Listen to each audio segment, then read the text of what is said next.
Hello everyone, welcome to the Indie Film Toolkit. My name is Wade, and today we're going to be covering Luma mats and virtual cameras in After Effects.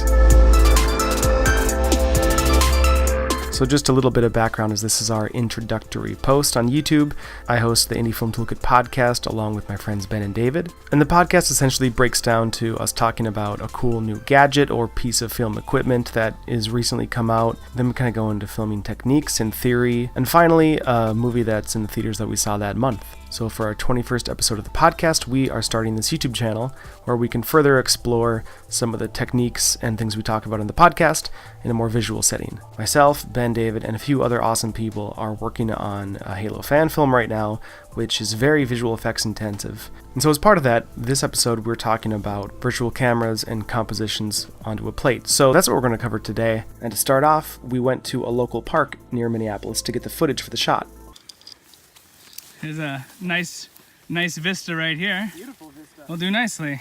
So what we wanted to do is extend our 4K frame to something a little wider with more resolution, maybe like 5, 6, 8K frame. By doing a video panorama, I will composite that together. And since, as you can see in our shot, there's no wind, pretty neutral overcast lighting, nothing's really moving. So if everything works correctly, this should all composite together to a nice wide plate that we can then use to animate in the dropship, and then put in our virtual camera, which will follow it, simulated as a simulated camera would, with like zoom in and shaky cam throughout the scene. In a shot where you might have the camera moving, you would have to motion track in post and then put in your spaceship, your dropship. But what we're doing it static locked off, so that way we can simulate the pan, the tilt, the camera movements, all in post production.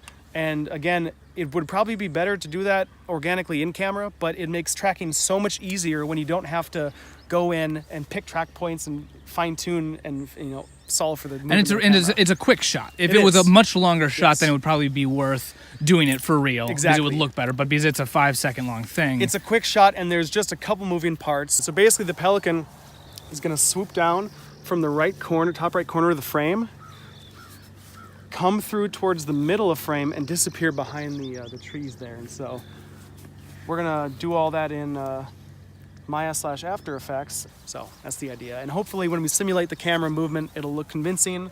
We'll see. So here is an example of one of the shots we got. Now this shot alone could potentially work just fine for our plate, but we wanted a little bit more flexibility with how we can move the camera just in case. So what we did is we got 6 different shots and stitched them all together into this massive 8K plate that you see right here. The first thing that I did was to flip the image because I knew that the action was going to take place from the right hand corner down towards the middle. I liked this tree line a little better. I thought it was more dynamic, and the clouds worked a little better for us too.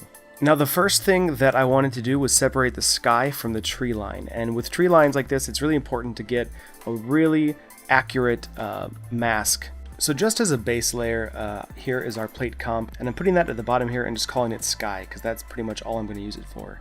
So then what I did is I duplicated that layer twice, and I brought it up here. I actually did it 4 times, but that was just to fine tune it a little bit more. It might work perfectly fine in most circumstances to just do 2 copies, but basically you take the first one. Here I have a tree line detail matte. Basically what I wanted to do is create a Luma mat, and that means making the image as black and white as possible. Black where we wanted to retain the detail, and white where we wanted to take out from the shot. So basically I used the Lumetri color effect to make the tree line as starkly contrasted from the background as possible.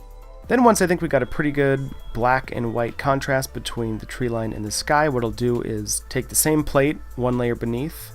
Now this one doesn't have Lumetri on, it's just the normal. If we solo it, it's still, you can see just the normal footage, our normal plate.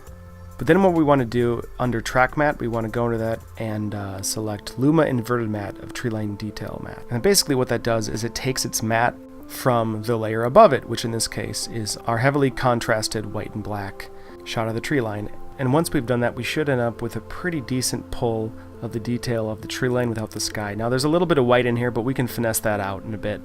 Now, the main reason why I'm pulling out the sky detail from the tree is because to make this shot a little bit more visually dynamic and to match the setting, I want to put a mountain in the background.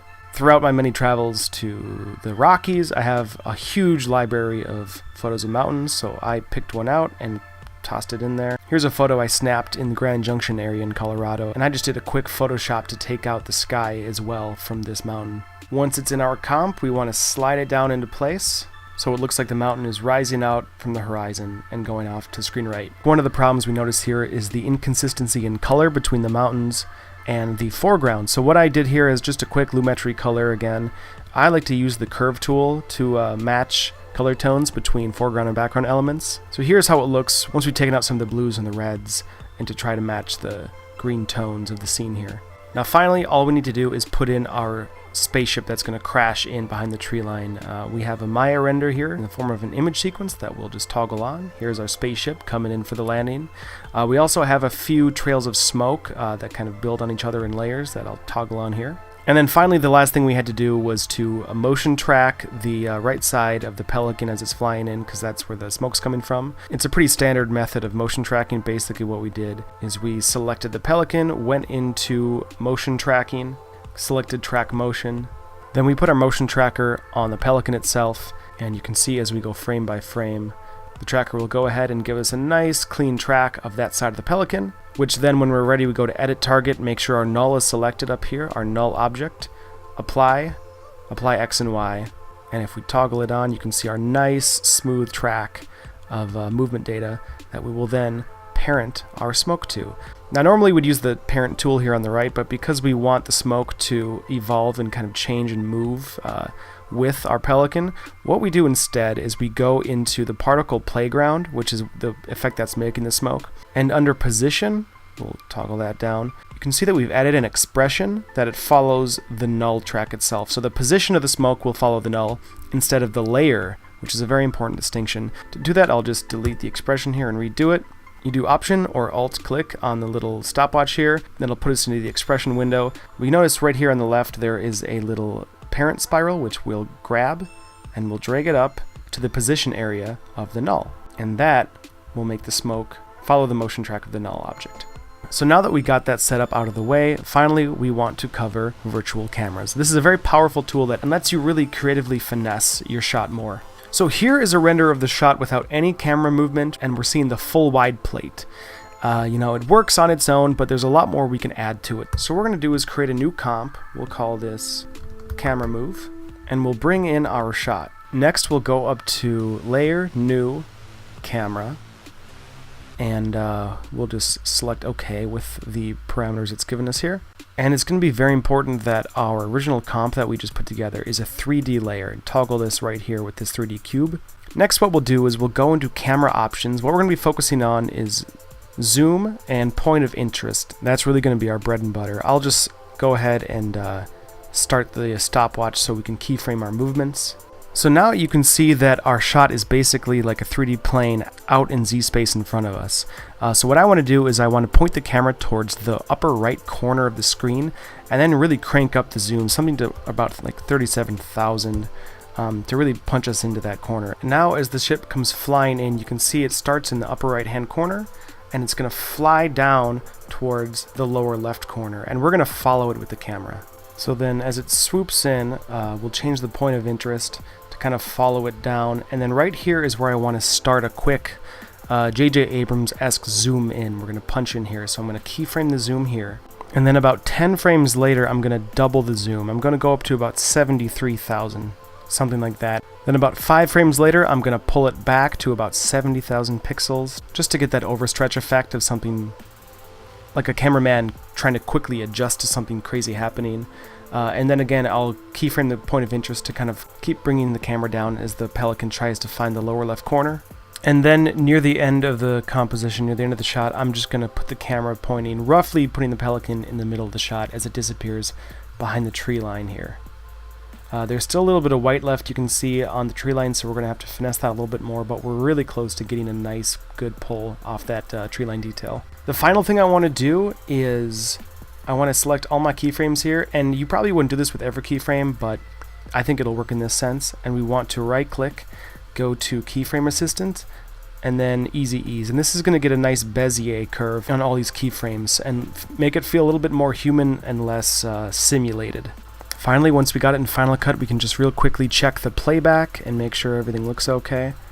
There might be a little animation fine-tuning we can do, but the virtual camera is roughly where we want it to be. The last thing we want to do, just to kind of fit continuity with the rest of the shots that came after this one, is we wanted to make those bright spring greens turn to more of a fall color. Final Cut Pro has some great color correcting options there for us, so we can go to the hue versus hue area and just kind of pull an eyedropper on the green just to get a general sample of the green there, and then we can drag that up into some more yellows. So just toggling that back and forth, you can see those nice spring greens turning to more of a fall color. And that is our quick crash course on doing some basic Luma mats and virtual cameras and After Effects. For more in-depth detail on techniques like this and other indie film goodies, make sure to check out the Indie Film Toolkit podcast. We put episodes out every month where we talk about a lot of awesome indie filmmaking gear, tools, tricks, and a movie that's in theaters. This episode we're talking about Marvel's Infinity Wars, and at this point, this episode took a little longer to put together than we hoped, so the movie might be out of most people's minds, but it's still a really great film, and hey, we had a lot of interesting thoughts to say about it, so check that episode out, and make sure to subscribe to the Indie Film Toolkit podcast for more episodes like this coming out real soon.